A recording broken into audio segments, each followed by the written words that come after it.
Alright, Tuesday's stream again, this time with the new Destined King, Levidras. So let's begin. But first, a card of the day, which is a double rare for Youthberg, Knight of Breakthrough Radwell, which is grade 2 and taking power on the skills. Auto, when discarded from hand during your turn, either from the ride phase or the main phase, if you have at least a grade 2 or greater Vanguard Youth, cost Angel Boss 3 to call this to rearguard. This itself is pretty nice for Youthberg because more discard targets the better, and sometimes you're discarding too many of your key pieces that you don't really have a recurring field that is actually really strong, so just having something that can reoccur is pretty nice. But the second skill is actually even better, where auto, when placed on rearguard, which can be triggered from the first skill, choose one rebel form from either from your drop zone or face off of your damage zone and put it to soul. But if you choose a card from the damage zone, put the top card of your deck to the damage zone. Basically another way to put a rebel form to soul. And the nice part is that you can put one from damage zone. That is going to be very key, because if you lose a specific rebel form in the damage zone and you're only running one copy, you can now actually just run this for extra consistency, and it's just another way to put a rebel form to soul, which is actually one of the more unique ways to ever do it, because they never really done this before,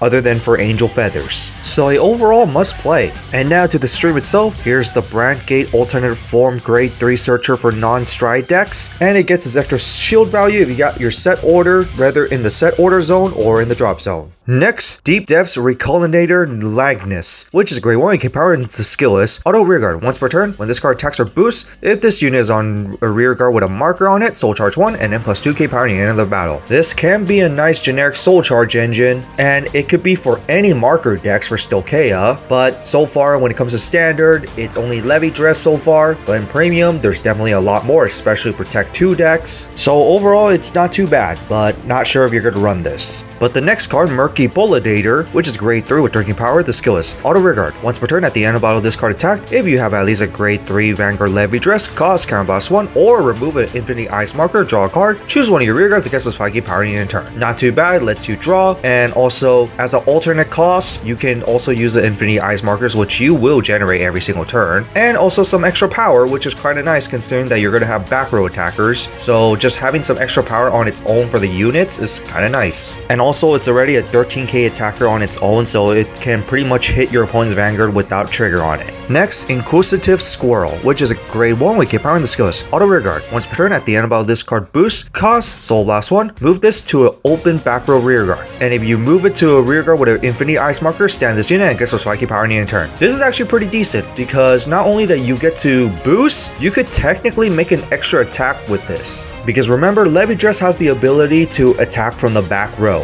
and in a way it's just similar to Magnolia, but whatever. So something you can always do is literally just boost first, and then after that use its ability to move this to another rearguard with an Infinity Ice marker, and then after that just choose this card to basically attack. Now there might be some awkwardness to a full field, and especially the soul, since Levidras does use a bit of soul, but overall this is not too bad because it's extra 5k power as well. And then next, Knight of Formosi Charmet, which is a grade 3 with 13 power in the skills. Act drop zone. If you have 3 or more Infinity Ice markers and you do not have a rearguard with the same card name as this card, cost soul blast 1, call this to rearguard. Very helpful for a recurring field, but once again costs a soul. In which we got the second ability, where auto rearguard. When this card attacks, if you have infinity markers in the same column as this unit, cost retire another rearguard. This unit gets those 10k power at the end of the battle, and at the end of the battle, cost retire this unit to draw a card. I mean, yes, there are ways to bring back your other rearguards and itself as well, but being forced to retire for a deck that might be hard for field recovery might be a difficult choice to make. But the extra 10k power is nice, and the extra draw is nice, so in a way it can be a nice trade-off, especially against control decks. But what I really like about this card is that it could just come back to the field.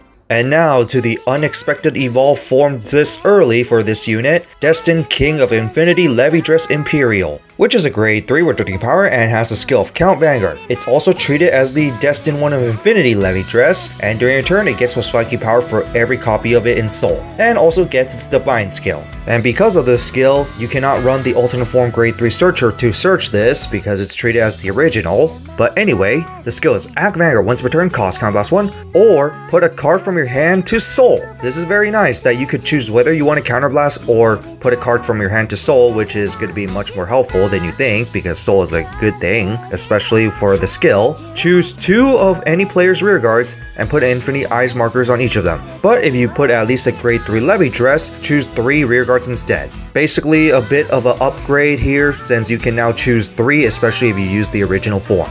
In which the last skill, just like the original Levidras, where auto Vanguard, with any player's units on rearguards with infinity ice markers attack or boost, your units get plus 10k, but your opponent's unit gets minus 10k, and if your opponent's units gets minus 10k, you can remove that marker to draw a card. So technically, it is a bit of an improvement to the original, where you can actually alternate your costs for the gaining marker skill, especially gated to soul, but you do lose the divine skill unless if you put the original to soul, in which a question, and this will probably go for Rezael and probably Varga as well, is it better to run the original in the ride deck first and then just ride this on top of it, so you got the guaranteed full power right off the bat? In my opinion, yes, especially since you still get the persona ride, hence why you probably have the first skill to copy the original. That'll probably go for Varga and Rezael as well. But unless you want to try your luck and just use the second skill to put that Levidras to soul, especially since there's no guaranteed way to put the Levidras directly to soul yet, without riding it first, I would say it is worth running the original in the ride deck first. But in a way, this is basically the same as the original, with a few tweaks of upgrade, mainly getting an extra marker, and even more power and the original skill of Levidras. Still doesn't really fixes the problem of the deck where it needs to go second though, because if you go second, that's where you can get your 3 markers. Unless if you really try your luck with the gaining marker skill by riding this on your grade 3 ride deck. And here's the secret rare, and then here's a new type of product called the Fighter's Coin Set, where you basically get a bunch of coins and then some promos, in which if you go to the Faded side, you get the Rezael ride line along with a Globalist Overtrigger promo, and for the Destined side, you get the Varga along with the Sub-Build promo Overtrigger, along with the quick start deck for the respective nation. I'm going to be very honest, I only want these for the Overtriggers. And so that's it for this, for Levidras Empireo. What do you guys think of it? Overall, it is an upgrade to the original. The question is, do you still want to run the original on your ride deck so you can guarantee in soul? Or is it worth just riding to the Destined King right off the bat and gamble your luck for the 3 infinity ice markers right off the bat? Because the deck still suffers from the problem of needing 3 infinities marker, at least. And going first does not guarantee your at least 3 infinity ice marker if you're using the original Levidras. So meaning that you still need to go second with that. But if you use the Destined King, you can gamble it if you have the original Levidras in your hand and then just put it to soul and then get 3 right off the bat. But in that, there's really not much to say about it other than the Destined King of Levidras is kind of unexpected this early, since it's only 1 set after its release and we got an evolution. But in that, that's it for this, and see you all next time.